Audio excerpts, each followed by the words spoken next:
আলহামদুলিল্লাহ ওয়াসসালাতু ওয়াসসালামু আলা রাসূলিল্লাহ ওয়া আলা আলিহি ওয়া সাহবিহি ওয়া মাওয়ালা মা বাদ। সম্মানিত দর্শক শ্রোতা, আজকে আপনাদের সামনে আমাদের মহান মনিব, মহান মাবুদ আল্লাহ রাব্বুল আলামিন, যিনি আমাদের এই দ্বীন ইসলামের সকল কিছুর মূল। তাওহীদ শব্দ বলতেই বোঝায় যে আল্লাহকে এক বলে সাব্যস্ত করা এবং এর ভিত্তিতে ইবাদত বন্দেগী করা। অতএব বাকি সব কিছু হলো তার পরবর্তী বিষয়। আল্লাহ রব্বুল আলমিনের বিষয়টাই হলো মূল। সেই মহান রব্বুল আলমিনকে নিয়ে যদি কেউ বিদ্রুপ করে, ঠাট্টার ছলে কথা বলে এবং তুচ্ছ তাচ্ছিল্যজনক কথা বলে, তা ইমান থাকার তো কোনো প্রশ্নই আসে না। তার সাথে সংশ্লিষ্ট যেগুলো আছে, পরকালকে নিয়ে বিশ্বাস, কোরআনের উপর আসমানি কিতাব তার সাথে শামিল, নবী রসুল, ফিরিস্তা, তাকদীর, যে কোনো জিনিস ইমানের সাথে সম্পৃক্ত সংশ্লিষ্ট, এটা ঠাট্টা মস্কারি করলে ইমান থাকে না। এর মধ্যে যেই বিষয়টা মূল, যিনি হলেন আমার মহান মনিব আল্লাহ রব্বুল আলামিন, তাকে নিয়ে যদি কেউ তুচ্ছ তাচ্ছিল্য করে, তার ইমান কিভাবে থাকতে পারে আপনারা একটু চিন্তা করলেই বুঝতে পারেন। তো আজকে আসুন আমরা আয়াত দিয়ে শুরু করি। সূরা তওবার 65 থেকে 66 আয়াতে সাব্যস্ত হয়েছে যে এটাকে নিয়ে ঠাট্টা বিদ্রুপ করা হলো কুফরি। এবং তারা যে বলেছিল যে আমরা গল্পচ্ছলে এগুলো করতেছি, আল্লাহ প্রশ্ন করছেন যে কুল আবিল্লাহি, সর্বপ্রথম শুরু হয়েছে আল্লাহকে দিয়ে, আবিল্লাহি ও আয়াতিহি ও রাসূলিহি কুনতুম তাস্তাহজিউন। হে নবী, আপনি প্রশ্ন করুন, তোমরা আল্লাহকে নিয়ে, আল্লাহর আয়াতসমূহকে নিয়ে এবং তার রসুলকে নিয়ে এভাবে করে তোমরা মনে করো যে সময় কাটাচ্ছ। ওই যুদ্ধে যাচ্ছে তারা, যুদ্ধে যাত্রী যারা সাহাবা, তাদের মধ্যে হয়তোবা নতুন মানুষ অথবা যে কোনো কারণে এই বিষয় জানা ছিল না, তারা এগুলো বলা বলি যখন করছিল যে মা রাআইতু মিসলা কুররাইনা, বলছে যে আমাদের এই নবীর সাহাবাদের কথা বলছে, এদের মতো এত লিপসা আলা মানুষ আমি দেখি নাই। বলছে আরগাবা বুতুনান ওয়ালা আকদাবা আলসিনান ওয়ালা আজমানা ইনদাল লিকা, যে খুব পেটুক এবং কথায় তারা মিথ্যুক, আর হলো মোকাবেলার সময় শত্রুদের মোকাবেলায় তারা হলো একেবারে কাপুরুষ। লা ইলাহা ইল্লাল্লাহ। এই সাহাবী বললেন, তোমরা তো সর্বনাশ করছো, আমি তোমাদের সংবাদ আল্লাহ নবী সাল্লাল্লাহু আলাইহি ওয়াসাল্লামকে পৌঁছাই দেব। তিনি তাই করলেন। তখন তারা উযর করলো কি, যে আমরা ওই রাস্তা অতিক্রম করতেছিলাম। এইভাবেই অনেকে মনে করে যে আমরা টাইম পাস করতেছি, কিন্তু ইমান যদি না থাকে, ইমানের বিষয়ের উপর শ্রদ্ধা না থাকে, তাইলে তো ইমান থাকেই না। আর এরা কিন্তু টাইম পাস করার নয়, এটা হলো এদের ধর্ম। বাউল ফকির যারা, সন্ন্যাসী যারা, এবং মরমী সাহিত্য চর্চার নামে কাজ করে যারা, এবং যারা হলো আপনার সেই লালন এর ধর্ম পালনকারী, লালনের নাম তো লালন চন্দ্র, এটা মুসলমানই না, অথচ আমাদের মুসলমানরা মুসলমান মনে করে তার ওখানে যায়। আবার ওরা করে কি, দয়াল বাবা বলে যে কোনো একটা শব্দ প্রয়োগ করে, যাতে এরা মনে করে আল্লাহ রাব্বুল আলামিন সম্পর্কে এদের মনের ভিতরে খুব ভক্তি এবং খুব শ্রদ্ধা। না, এরা এতটুকু শ্রদ্ধা নিয়েও আমার আল্লাহকে ডাকে না, যতটুকু তাদের এই বাবাগুলোকে তারা শ্রদ্ধা নিয়ে ডাকে এবং এদেরকে তারা শ্রদ্ধা নিবেদন করে। এদের সেই পদপ্রান্তে প্রণিপাত এরা করে হিন্দুদের মতো করে, এবং তাদের সবচেয়ে বড় ইবাদত হলো যত বেশি নাউজুবিল্লাহ সেই লাম্পট্য চরিতার্থ করতে পারবে এবং বৈবাহিক বন্ধন থেকে সরে যাবে। তাহলে পশ্চিমারা আমাদেরকে কি করতেছে, বৈবাহিক বন্ধন থেকে সরানোর জন্য ছলে বলে কোলে কৌশলে এই সমস্ত পর্নোগ্রাফি দিয়ে, এর আগে ব্লু ফিল্ম দিয়ে, এখন আর নানাবিধ সেই সামাজিক এই গ্লানিগুলো দিয়ে, তারপরে ট্রান্সজেন্ডার দিয়ে, এই ধরনের সমান অধিকার দিয়ে, গণতান্ত্রিক অধিকার, 18 বছরে যার যার ব্যক্তি স্বাধীনতা, এগুলো দিয়ে তারা নষ্ট করতেছে। এরা ধর্ম বলতেছে এটা হলো আসল ধর্ম। ধর্মের সার নির্যাস এবং গুলো তথ্য তখনই পাবে যখন অবৈধভাবে তারা এই সমস্ত নাউজুবিল্লাহ এবং পরকীয়া, এটা আসছে এশকে মাজাজি থেকে, ওই সমস্ত সুফি মতবাদ থেকে আসছে, হিন্দুয়ানি ধর্ম থেকে আসছে। এই জন্য এদের আরেকটা নাম হলো, এটা হলো মিশ্র ধর্ম, মানে একটা পুটলা, এটা জগা খিচুড়ির পুটলার নাম হলো বাউল ধর্ম। এদের কোনো ধর্ম নাই, আসল কথা হলো এইটা। আর যেটা আছে এটা হলো অধর্ম। এবং এরা হলো আরেক দিক থেকে, ওই দিকে বললাম পশ্চিমাদের তুলনায় মারাত্মক এই দিক থেকে, যেহেতু এরা সেই মারিফতের নাম দিয়ে আল্লাহ রাব্বুল আলামিনের আরো নৈকট্যের দোহাই দিয়ে এগুলো করছে। ঠিক তদ্রুপ আরেকটা দিক হলো এরা নাস্তিক্যবাদ চরিতার্থ করে, আল্লাহ মানে না, সেই জন্য তাদের আল্লাহ সম্পর্কে তুচ্ছ তাচ্ছিল্য করতে কোনো বাধে না। লা ইলাহা ইল্লাল্লাহ। এই বর্ণনা যেটা এটা আসছে আপনার তাফসিরে ইবনে আবি হাতিমের মধ্যে, বড় একজন মুহাদ্দিস, ইয়ামানের মুহাদ্দিস মুকবিল আল ওয়াজঈ রাহিমাহুল্লাহ, তিনি হাদিসের সনদকে বিশুদ্ধ বলেছেন।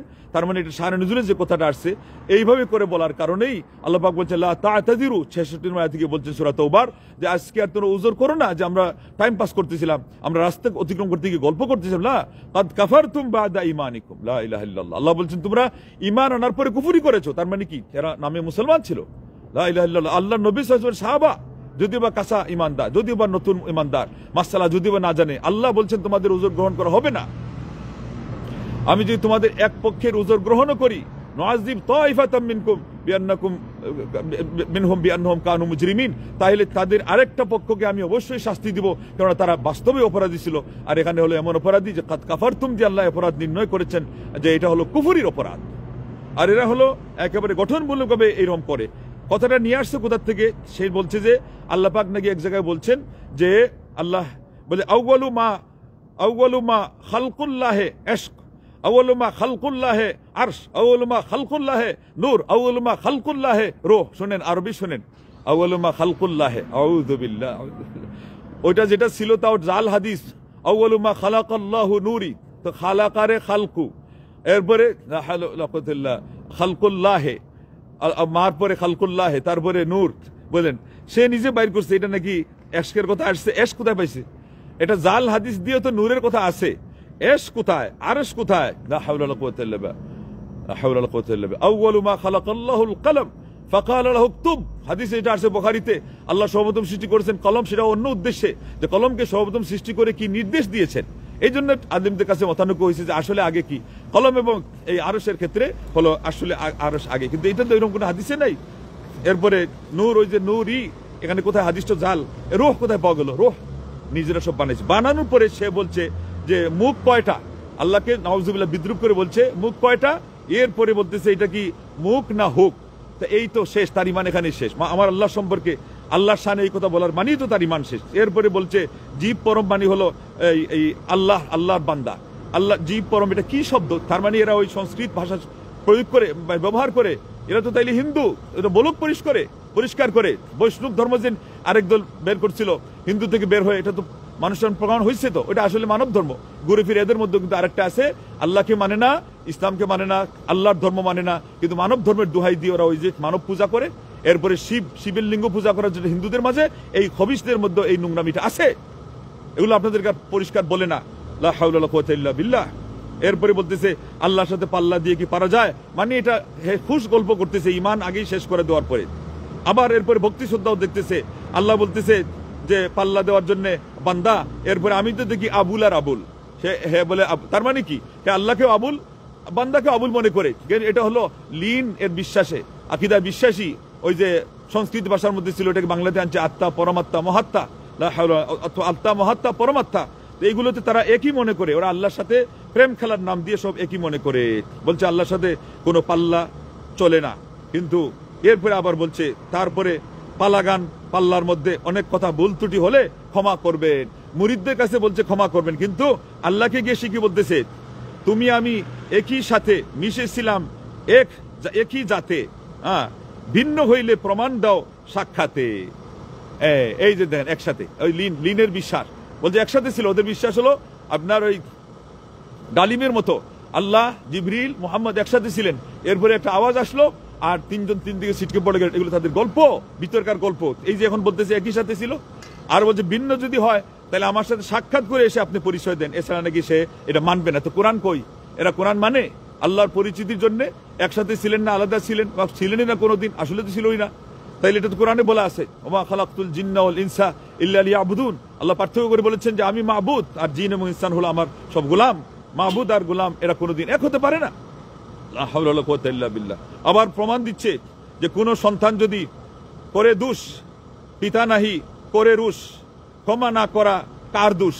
আস্তাগফিরুল্লাহ। আল্লাহকে বলতেছে আল্লাহ নাকি ক্ষমা করে না। এরপরে বলছে তুমি কোন আগো, এবার কোন আগো, খুব প্রেম, মানে আপনত্বের ভাষা ব্যবহার করছে। সে তো আল্লাহরে অস্বীকার করে বসে আছে। এরপর বলছে তুমি হইলা, তুমি যদি ক্ষমা না করো করবেটা কে? লা হাওলা ওয়ালা কুওয়াতা ইল্লা বিল্লাহ।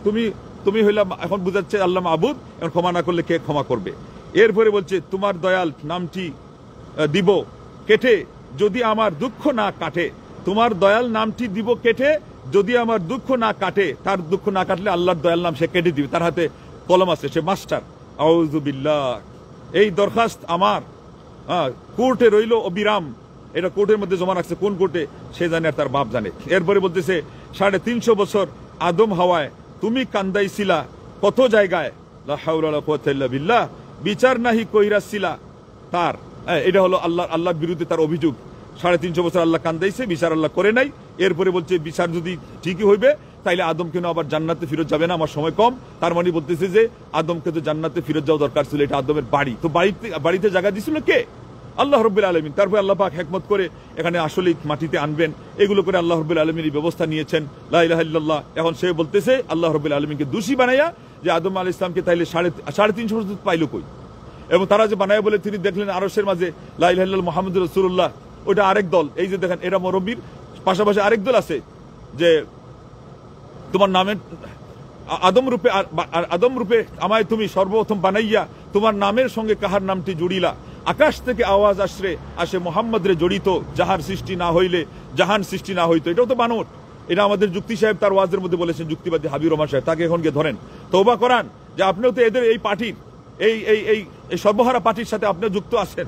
লা হাওলা ওয়ালা কুওয়াতা ইল্লা বিল্লাহ। উনি বলছে ওই কালিমা দেখে তিনি নাকি ওসিলা দিয়েছেন। আসলে রব্বানা যালামনা আনফুসানা ওয়া ইল্লাম তাগফির লানা ওয়া তারহামনা লানাকুনান্না মিনাল খাসিরিন। তারা দুইজনে বলছে আল্লাহ পাক আমরা আমাদের আত্মার উপর জুলুম করেছি, তুমি যদি ক্ষমা না করো, দয়া না করো, আমরা ক্ষতিগ্রস্ত হয়ে যাব। আল্লাহ পাক এই কথার উপরে কোরআনে ওয়াদা দিয়েছেন যে এই দোয়ার কারণে আমি তাদের তওবা কবুল করেছি, তাদেরকে ক্ষমা করেছি। আমাদেরকে এই দোয়া আল্লাহ শিখিয়েছেন এখান থেকে। এখানে এই মরমিদের এটাও নাই যারা একেবারে মানে সন্ন্যাসবাদ, যারা একেবারে বিবস্ত্রবাদ, যাদের হলো ওই যত বেশি আল্লাহ হাওলা ওয়ালা কুওয়াতা ইল্লা বিল্লাহ জট, তত বেশি চট, আর হাতে থাকে পট, এদের মধ্যে বলে লা হাওলা ওয়ালা কুওয়াতা ইল্লা বিল্লাহ থাকে কেরামত। জটের ভিতরে কেরামত, যত কয়লা তত ময়লা, জটের ভেতর কেরামতে ময়লা। এটা এই সমস্ত ধর্মের লোক, এরা হলো আপনার মানব ধর্মের দুহাই দে। লালনের ওখানে গিয়ে মানুষ নাউজুবিল্লাহ ওই জোড়ায় গিয়ে সেখানে বানরা শুকুরের মতো করে সে তাদের সেই আসল প্রেম লীলা খেলার মধ্যে মত্ত হয়, লিপ্ত হয়। এরপরে সিদ্ধি নাম দিয়ে গাঁজা বিক্রি হয়, নাউজুবিল্লাহ। সেখানে আসলেই গাঁজা বিক্রি হয়, সেখানে আসলেই জিনা হয়, এবং মাজার মাত্রই সেখানে শিরিক হয়, সেখানে জিনা হয়, এবং সেখানে মদের আড্ডা হয়। তোর হিল বাবা খাজা, তোর নামে লইলাম গাজা, বাবা তোর নাম লই গাজার কলকি সই বলে হুড় হুড় করে গাজার কলকি হালাল করে কোথায়? শুনো হে মুসলমানো, হ্যাঁ, গাঞ্জা বইরা কলকি বইরা গাঞ্জা টানো, পরকালে ছবি পাইবা, গাঞ্জা পাবা না রে। এটা তার কারা বলে কোথায় সে চর্চা করে আপনারা গিয়ে দেখেন, সেটা মাজারের মধ্যে। নাউজুবিল্লাহ, আস্তাগফিরুল্লাহ, ওয়ালা হাওলা ওয়ালা কুওয়াতা ইল্লা বিল্লাহ। এইভাবে এই ভণ্ডগুলো আল্লাহ রাব্বুল আলামিনের শানে আল্লাহর দ্বীনকে নিয়ে তারা তুচ্ছ তাচ্ছিল্য করে। এরপরে আলিম উলামাদেরকে নিয়ে তাদের দ্বিতীয় পর্যায়ে তুচ্ছ তাচ্ছিল্য করা আছে। আল্লাহ নবী সাল্লাল্লাহু আলাইহি ওয়াসাল্লামকে তারা করে, কিন্তু সময় মতো তারা বুঝায় যে আমরা আশিকান, খাজেগান, জিন্দেগান, মুর্দেগান, এমনকি আসলে সবকিছু নিয়ে তারা হয়ে যায় কুরবান। এই সমস্ত ভণ্ড যারা আছে, এই বাউল, এরাই হলো মানে আউল বাউল, সবকিছু হলো ফাউল। এদের সব ভণ্ডামি এগুলো আসলেই এর আগেই ধরা দরকার ছিল। আমাদের লোকজনের টনক নড়ে কখন, যখন মানে একেবারে বেসামাল হয়ে যায়। কিন্তু এরা তো সবসময় এগুলো চর্চা করে থাকে। তাদের পুরা যাত্রা গান, তাদের বিভিন্ন আচার অনুষ্ঠান, সেগুলোতে ধর্মকে নিয়ে তুচ্ছ তাচ্ছিল্য করা, শরীয়তকে নিয়ে একেবারে মানে যাকে বলে ঠাট্টা মস্কারি করা, সেই জায়গায় আল্লাহ রাব্বুল আলামিন, আল্লাহ নবী সাল্লাল্লাহু আলাইহি ওয়াসাল্লাম একই সুতোয় গাথা। অতএব এদেরকে সঠিকভাবে তাদের বিচারের আওতাধীন আনতে হবে। এখন পর্যন্ত ওর পরবর্তী যারা আছে ওরা কিন্তু এগুলো গান গেয়ে চলতেছে, এবং পুরুষ মহিলা এদের মধ্যে অবাধে মিলামিশা, এই জিনিসের মধ্যে কোনো বাসরিস নাই। শরীয়তের মাসলা তারা এই জন্য তো মানে না, এটা মানতে গেলে তো এখানে পুরুষ মহিলার সমাহার এবং তাদের সমাগম, তাদের জমায়েত একসাথে জটলা বাঁধতে পারে না। অতএব এই সমস্ত নোংরামি থেকে দেশকে রক্ষা করতে হবে। এবং আল্লাহর আযাব এবং গজব, এই যে ভূমিকম্প, যার যেটা মনের ভিতরে লাগতেছে সেটা বলতেছে, আসলে তো সবগুলো মিলিত আল্লাহ রাব্বুল আলামিনের আযাব এবং গজব আসে। আল্লাহ বলছেন ওমা নুরসিলু বিল আয়াতি ইল্লা তাখউইফা, আমি আমার নিদর্শনগুলো প্রেরণ করি মানুষকে সতর্ক করার জন্য। আল্লাহ পাক সতর্ক করার জন্য করেন। আর সূরা রুমের 41 সময়তে বলছেন যে লিইউযিকাহুম বা'দাল্লাযী আমিলু লাআল্লাহুম ইয়ারজিউন, তাদের কিছু পাপের স্বাদ আস্বাদন করা, আর হলো তারা যেন আল্লাহর প্রতি প্রত্যাবর্তন করে, তওবা করে। আর এগুলো আরেকটা হলো কোন মর্যাদা আল্লাহ বান্দাকে পৌঁছানোর জন্য রেখেছেন। এগুলো হলো সামনের উদ্দেশ্য, এগুলো পেছনের উদ্দেশ্য হলো আগে যেটা বলা হয়েছে, মানুষের পাপ। মানুষ নিজে হাতে কামাই করছে, এর মধ্যে সরাসরি ভূমিকম্প আসেই নাই। আসছে নানান ধরনের যে আপনার অন্যান্য অপরাধের কথা আছে, হ্যাঁ, শাস্তি হিসাবে ভূমিকম্প এটা একটা পাঠ। এটাই যে ওই নির্ধারিত পাপের শাস্তিটা না। এই জন্য কথা হিসাব করে বলতে হবে, আল্লাহ তুমি আমাদেরকে মাফ করো, হেদায়েত করো, হেফাজত করো দেশকে এবং জাতিকে। আমিন।